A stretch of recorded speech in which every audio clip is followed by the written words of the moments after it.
वालेकुम एवरीवन। तो अब हम करने लगे हैं लास्ट टॉपिक ऑफ रेटिना। काफ़ी लंबा था रेटिना, लेकिन अब ये लास्ट टॉपिक है विच इज रेटिनोब्लास्टोमा। टॉपिक ये बहुत ज़्यादा इंपॉर्टेंट है इस हिसाब से कि एसीक्यूज में बेतहाशा दफ़ा आता होता है। मैंने आपको बताया था कि रेटिना में चंद ऐसे टॉपिक्स हैं जो बहुत ज़्यादा रिपीट होते हैं, जिसमें आपका रेटिनाइटिस पिगमेंटोसा, रेटिनोब्लास्टोमा, ये दोनों आते हैं। ठीक है, तो रेटिनोब्लास्टोमा बेसिकली क्या है, नाम से पता चल रहा है ओमा का सफिक्स है, तो मोस्ट कॉमनली मतलब मोस्ट प्रोबेबली कोई ट्यूमर ही होगा। And yes, this is the malignant tumour of your retina. ठीक है, आपका रेटिना का ये कैसे मेलिग्नेंट ट्यूमर है जो कि बचपन में ही मैनिफेस्ट हो जाता है। कंजेनिटल मेलिग्नेंट ट्यूमर है जो कि जेनेटिक म्यूटेशंस की वजह से आते हैं। वो जेनेटिक म्यूटेशन आपकी ड्यूरिंग योर फॉर्मेशन मतलब फीटल लाइफ में ही हो जाती है। ठीक है, it can be a mutation in your germ line, जो आपकी म्यूटेशन होती है मतलब जर्म लाइन सेल्स में, यानी आपके एग या स्पर्म्स में से डायरेक्ट म्यूटेशन होगी, जो कि आपके मेन वो सेल्स हैं जो आपका सेक्स डिटरमिन करते हैं। उसमें भी हो सकता है आपके सोमैटिक सेल्स में कोई म्यूटेशन हो, कोई भी मतलब अगर म्यूटेशन हो जाएगी स्पेसिफिकली,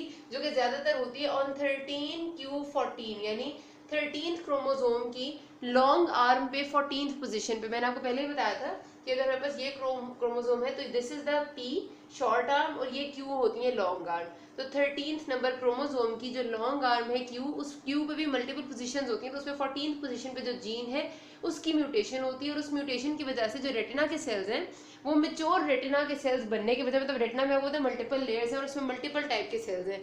तो रेटिना के जब सेल्स बन रहे होते हैं ना, जब रेटिनोब्लास्ट स्टेज में होते हैं, पहले ये इमेच्योर स्टेज होती है रेटिनोब्लास्ट, यहाँ से इन्होंने मेच्योर रेटिना के सेल्स बनना होता है, तो वो मेच्योर सेल्स बनने के बजाय वो इमेच्योर और अनडिफरेंशिएटेड सेल्स बन जाते हैं और बहुत ज्यादा बनने लग जाते हैं, तो आपका रेटिनोब्लास्टोमा हो जाता है। ठीक है जी, तो ये इसमें मेन मसला होता है, कॉज इसका है।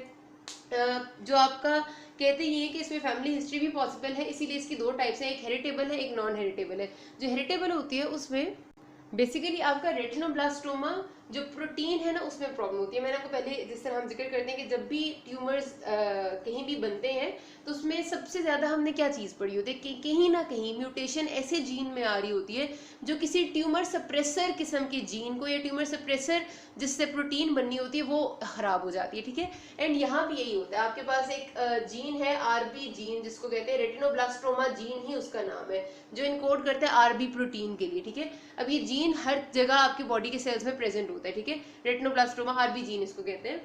अब ये जो इससे जो प्रोटीन बनती है ना वो बेसिकली आपकी एक ट्यूमर सप्रेसर है, और ट्यूमर सप्रेसर वो प्रोटीन्स होती हैं जो कि सेल की अनकंट्रोल्ड डिवीजन को या फिर बिला वजह जो डिवीजन हो रही होती है उसको रोक देते हैं। ठीक है, हमारे पास इस केस में क्या होता है रेटिनोब्लास्टोमा के में कि हमारी जो आरबी जीन है ना ये म्यूटेटेड होता है, जिसकी वजह से जो ट्यूमर सप्रेसर आरबी प्रोटीन है वो नहीं बन पाती और पेशेंट में फिर हमारे पास रेटिनोब्लास्टोमा हो जाता है। अभी मैंने एक बात आपसे की कि आरबी जीन हमारी बॉडी के सारे सेल्स में होता है, तो डेफिनेटली हमारे जहन में बात आनी चाहिए कि यार हम बात कर रहे हैं सिर्फ रेटिनोब्लास्टोमा की, यानी सिर्फ आपकी आंख में ट्यूमर की। अगर सारे सेल्स में म्यूटेशन होगी तो बाकी सारी जगह पर भी ट्यूमर का रिस्क बढ़ जाएगा। तो ये एक्चुअली जो हेरिटेबल चीज होती है ना, हेरिटेबल टाइप ऑफ रेटिनोब्लास्टोमा, ये वो वाली टाइप है जिसमें आपकी पेरेंट्स में म्यूटेशन होती है आरबी जीन में और वो आप इनहेरिट करते हैं अपने पेरेंट्स से। ये वाली जो म्यूटेशन आती है ये इस मतलब हेरिटेबल फॉर्म में जो बच्चे होते हैं उनमें आरबी जीन उनकी पूरी बॉडी में म्यूटेटेड होता है, क्योंकि वो जो कॉपी उनके अंदर आती है आरबी की वही म्यूटेटेड आती है, तो उसकी जितनी मल्टीपल कॉपीज बनती है वो सब म्यूटेटेड बनती है, तो पूरी बॉडी में उनका ये जीन म्यूटेटेड होता है। अब ये आपको पता है कि सिर्फ ये एक ट्यूमर सप्रेसर नहीं है, हमारी बॉडी में बहुत सारे और ट्यूमर सप्रेसर भी हैं।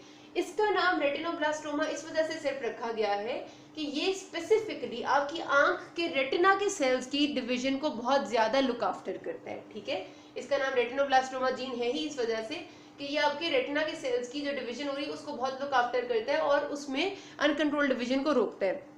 बाकी सारे बॉडी के सेल्स में भी ये प्रेजेंट है, लेकिन वहां पर और भी सेल्स हैं, TP53 है, BRCA1 एंड 2 है and multiple other tumour suppressors हैं जो ट्यूमर को सप्रेस करते हैं। BRCA वाले को भी भूल जाए, मतलब TP53 है और भी बहुत सारे हैं। ठीक है, अच्छा, तो हमारा उसमें से जो रेटिना के लिए स्पेसिफिक है वो आरबी है, तो जब ये म्यूटेटेड आता है तो आपके पास रेटिनोब्लास्टोमा सबसे पहली मैनिफेस्टेशन होती है।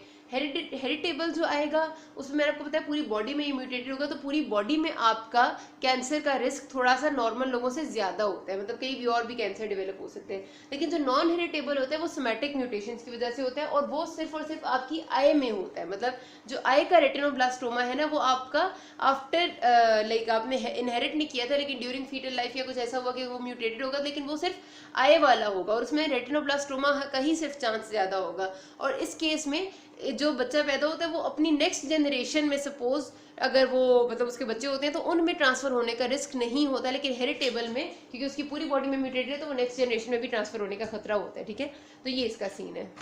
मतलब जिसकी पैथोलॉजी होती है ना, वो मैंने आपको बताया कि जाहिर सी बात है हमारे पास जो ट्यूमर सप्रेसर जीन है वो नहीं है, तो जो रेटिनोब्लास्ट में जो रेटिना के सेल्स बनना होता है वो पहली बात तो ये कि अनकंट्रोल्ड डिवीजन स्टार्ट कर देते हैं, मतलब वो नए से नए बनते ही जाते हैं और उनका कोई रोकने वाला नहीं होता, इसलिए वो बहुत ज़्यादा बनते हैं।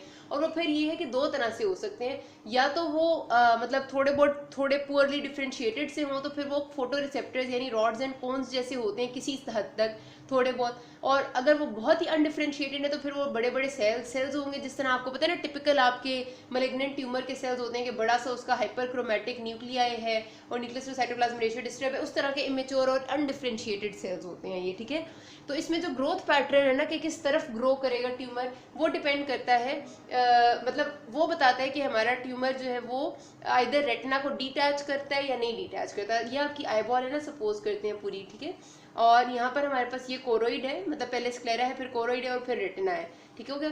अच्छा, मैंने आपको बताया था कि अगर ये कोरोइड है बड़ी सी और ये रेटिना है, तो इन दोनों के दरमियान में we have a membrane known as Bruch's membrane, और थोड़ी सी स्पेस होती है जिसे हम कहते हैं सब रेटिनल स्पेस। रेटिना शुरू होने से पहले वो स्पेस होती है, ठीक है, कोरोइड और रेटिना के दरमियान में। अगर आपका ट्यूमर जो है वो इस तरह ग्रो कर रहा है कि वो आपकी सब रेटिनल स्पेस की तरफ जा रहा है, मतलब ग्रो करता हुआ, तो जाहिर सी बात है कि रेटिना इस तरफ से आगे आता जाएगा। मतलब अगर मैं आपको यहाँ से बताऊं, अगर ट्यूमर, ये आपका रेटिना और ये कोरोइड है, और ट्यूमर की ग्रोथ यहाँ इस डायरेक्शन में हो रही है टुवर्ड्स द मतलब inside the sub retinal space, तो जाहिर है जो ओरिजिनल रेटिना है उस पर प्रेशर पड़ता है और वो बाहर की तरफ होता जाता है, मतलब वो इस तरफ जाता है। इस ग्रोथ पैटर्न को हम कहते हैं एक्सोफिटिक ग्रोथ, क्योंकि इसमें रेटिना डिटैच हो जाता है और वो बाहर की तरफ पुश हो जाता है। ठीक है, ट्यूमर अंदर की तरफ ग्रो करेगा सब रेटिनल स्पेस की तरफ, और रेटिना बाहर की तरफ पुश हो जाएगा। This is called as exophytic growth, और इसमें रेटिनल डिटैचमेंट हो जाती है। दूसरी ग्रोथ का पैटर्न ये है कि ट्यूमर ग्रो करेगा इस तरफ और रेटिना जो है वो पीछे की तरफ आएगा। तो जब रेटिना पीछे की तरफ आएगा तो जाहिर सी बात है वो कोरोइड से तो जुड़ा रहेगा, तो रेटिनल डिटैचमेंट नहीं होती, और इस ग्रोथ को हम कहते हैं एंडोफिटिक ग्रोथ। देखने में गए तो ट्यूमर इस ग्रोथ में इस वाली टाइप में बाहर की तरफ जा रहे हैं, लेकिन हम रेटिनल डिटैचमेंट के हिसाब से उसे नाम देते हैं। रेटिना जिसमें डिटैच हो रहा है वो एक्सोफिटिक है, और रेटिना जिसमें डिटैच नहीं हो रहा वो एंडोफिटिक है। ठीक है, अच्छा जी, उसमें फिर जाहिर सी बात है जब इसकी एडवांस स्टेज आती है तो ये आपके लिम्फेटिक्स में, आपके लिम्फ नोड्स में और आपके ब्लड के जरिए डिफरेंट ऑर्गन्स में भी मेटास्टेसाइज कर जाता है। इसके क्लिनिकल फीचर्स को हम 4 स्टेजेस में डिवाइड करते हैं। पहली स्टेज होती है क्विसेंट स्टेज। आपको पता है कि जब भी ट्यूमर बनना अभी शुरू मतलब हुआ है और अभी सेल्स ने एकदम से मेलिग्नेंसी में आने लगे हैं, ये पहली बात आपने याद रखनी, पहले 3 साल में ना बच्चे की उम्र के आपका ये ट्यूमर आराम से मैनिफेस्ट हो जाता है, मतलब 3 साल की उम्र तक प्रॉपर बड़ा वाला ये मैलिग्नेंट ट्यूमर बन चुका होता है। 1 साल से पहले भी ना इसके साइंस एंड सिम्टम्स अच्छे वाले आने लग जाते हैं, क्योंकि जाहिर है ये आपकी जीन म्यूटेशन है जो कंजेनिटली हुई हुई है। तो पहली स्टेज होती है क्विसेंट स्टेज, जो ऑलमोस्ट 6 महीने से साल तक के बच्चे में आपको नजर आती है।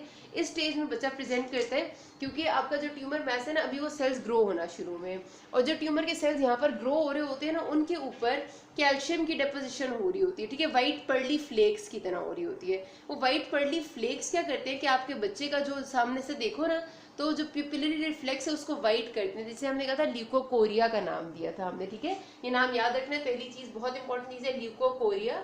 ल्यूकोकोरिया बेसिकली होता है व्हाइट प्यूपिलरी रिफ्लेक्स, यानी कि हम सामने से देखेंगे प्यूपिल का कलर नॉर्मली ब्लैक होता है। प्यूपिल क्या है आपका, जो आइरिस के दरमियान में होल है, जो सुराख है। ठीक है, ये जो सुराख है ना, दिस इज योर प्यूपिल। ये प्यूपिल आपको हमेशा ब्लैक कलर का नजर आता है, क्योंकि प्यूपिल बेसिकली आपका जो अंदर का रेटिना तक की पोर्शन है ना, ये सारा आपका मतलब पीछे तक प्रोजेक्ट कर रहा होता है। आपका जो आंख का कलर है ना वो आपके आइरिस की वजह से है। दरमियान में प्यूपिल है, प्यूपिल इज ऑलवेज ब्लैक, हर किसी का प्यूपिल ब्लैक होता है, लेकिन इस स्टेज में आपको प्यूपिल व्हाइट नजर आएगा। दरमियान में आपको बच्चे की आंख के पूरा व्हाइट सा ऐसे गोल दायरा नजर आता है। उसकी वजह ये होती है कि पीछे की तरफ यहाँ पर हमारे ट्यूमर पड़ा हुआ है, जिसके ऊपर व्हाइट पर्ली कलर के फ्लेक्स डिपॉजिट हो रहे होते हैं, जो व्हाइटिश प्यूपिलरी रिफ्लेक्स करते हैं, ल्यूकोकोरिया। उसके साथ बच्चों को स्क्विंट भी होता है अक्सर औकात। ठीक है, ऐसे बच्चों को स्क्विंट डेवलप हुआ होता है, मतलब ये उसकी बस एक मैनिफेस्टेशन है, मतलब देखा गया कि ऐसा अक्सर होता है, लेकिन कोई खास एसोसिएशन एस्टेब्लिश नहीं है। और जाहिर सी बात है कि उनका जब रेटिना में एक पूरी मैस ग्रो करिए तो उनकी विजन तो खराब होगी। तो छोटे बच्चे हैं, विजन भी सही नहीं है। आप जब देखेंगे ऑफ्थेल्मोस्कोप से तो आपको कोई छोटे मोटे रेटिना में, मतलब आपको फंडस पे क्लियर कट थोड़े बहुत सेल्स की ग्रोथ नजर आएगी, छोटे पेल से कलर के सेल्स होंगे, थोड़ी सी उनमें वेसल्स होंगी, और उनके ऊपर क्लियर कट आपको व्हाइट डिपॉजिट्स, पर्ल की तरह के डिपॉजिट्स मिलते हैं। तो ये आपकी पहली स्टेज है, लेकिन ये साइलेंट स्टेज होती है, अभी कोई खास मेजर उस तरह से मैनिफेस्टेशन नहीं होती कि ये ट्यूमर है। लेकिन आप अगर फंडस्कोपी करते हैं तो आपको अंदाजा हो जाता है कि यस, ये ट्यूमरस मैस ही है, और साथ ल्यूकोकोरिया होगा और स्क्विंट होगा। दूसरी स्टेज है इन्फ्लेमेटरी स्टेज। अब इसमें ट्यूमर ग्रो करता जा रहा है। ट्यूमर जब ग्रो करता है ना, तो जाहिर सी बात है, आप देखिए विट्रस ट्यूमर की तरफ अगर ग्रो करेगा, मतलब कुछ भी ग्रो इधर करेगा, विट्रस पे भी प्रेशर पड़ता है, एक्वस पे भी प्रेशर पड़ता है। उसकी वजह से आपका एक तो पहले इंट्राऑकुलर प्रेशर इंक्रीज होता है, तो पेशेंट जो है आपका उसे ग्लोकोमा के सिम्टम्स आते हैं, सेकेंडरी ग्लोकोमा हो जाता है, ठीक है, क्योंकि एक अंदर चीज ग्रो कर रही है, प्रेशर अंदर बिल्डअप हो रहा है, तो आपको ग्लोकोमा के सिम्टम्स आएंगे। दूसरी चीज ये होती है स्टेज में कि आपको यहाँ पर इंटीरियर चैम्बर में पस सी कलेक्शन की महसूस होती है। मतलब यहाँ पर आपको ना इंटीरियर चैम्बर में जब भी पस आती है ना, उसे हाइपोपायोन कहते हैं, ठीक है। और अगर आपकी वो हाइपोपायोन ओरिजिनली पस है तो ठीक है, वरना आप उसे कहते हैं सूडो हाइपोपायोन। इस केस में सूडो हाइपोपायोन होती है बिकॉज आपकी ये जो सेल्स है ना, जो नए ग्रो कर रहे हैं, इनका कुछ डेब्रिस होता है जो यहाँ पर आकर आपके इंटीरियर चैम्बर में ग्रो करते हैं, और आपको नजर आ रहा होता है प्यूपिल के सामने, आपको हाइपोपायोन नजर आ रहा होता है। अब ओरिजिनल पस ये नहीं होती, ये पस नहीं है, पस तो वो है जो बैक्टीरियल इन्फेक्शन के बाद बनती है, ठीक है। ये आपके बेसिकली मेलिग्नेंट ट्यूमर के सेल्स का डेब्रिस है, तो इस वजह से इसको कहते हैं कि सूडो हाइपोपायोन आपको मिलेगा इन्फ्लेमेटरी स्टेज में, ठीक है। तो दो चीजें हो जाएंगी, एक तो आपका ग्लोकोमा होगा, दूसरा सूडो हाइपोपायोन। तीसरी स्टेज होती है एक्स्ट्राओकुलर एक्सटेंशन। अब इस स्टेज में ट्यूमर इतना बड़ा हो चुका होता है, इतना ज्यादा प्रेशर डाल चुका है, चाहे वो पीछे की तरफ ग्रो करे चाहे आगे की तरफ ग्रो करेगा, दोनों तरफ से ही अंदर इतनी बड़ी एक अगर मैस ग्रो कर जाएगी तो जाहिर सी बात है आई बॉल तो प्रोट्यूट करती है, तो मार्क प्रोक्टोसिस होता है, और सारा का सारा रेटिना या फिर जो भी ग्रोथ है जिस हिसाब से सारा आपका आई बॉल बाहर निकल आया होता है। और आखिरी स्टेज होती है आपकी मेटास्टेसिस स्टेज। इसमें वो आपका ऑप्टिक नर्व के थ्रू ब्रेन में भी जा रहा होता है, मैलिग्नेंट ट्यूमर के सेल्स लिम्फ नोड्स के लिम्फेटिक्स के थ्रू लिम्फ नोड्स में जा रहे होते हैं, और ब्लड में भी डिफरेंट ऑर्गन्स में वो सीडिंग कर देते हैं। तो ये आपकी होती है इसकी पूरी की पूरी वाइड स्प्रेड स्टेज जो है मेटास्टेटिक स्टेज। अगले पार्ट में कर देते हैं इन्वेस्टिगेशन वगैरह भी, तो कोई मसला हो कि ना आसमी। Thank you.